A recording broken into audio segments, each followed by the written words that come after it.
السلام عليكم. مساء الخير على الجميع. انا بس عندي بشرى حلوه للشعب المصري، بان ولله الحمد الحكومه بتاعتنا خلاص بدات في شغل ممتاز جدا بخصوص موضوع اللاجئين، وابتدت بقى باغلاق المدارس اللي هي الغير نظاميه. وان شاء الله الحمله باذن الله على 1/7 بتتم بقى حمله التفتيش على اللي هم اللاجئين الغير نظاميين جميعا من جميع الجنسيات، سوداني، سوري، اثيوبي، جميع الجنسيات. بتتم حملات المداهمه ان شاء الله والتفتيش الدقيق بحيث ان البلد تنضف من اللاجئين الغير نظاميين.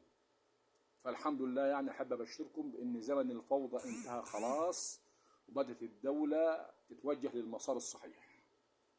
فدي بشرى حبيت ازفها لكم، وان شاء الله ان بلدنا دايما تبقى في خير، واحنا بس نكون في ظهرها. وشد حيلك يا بلد،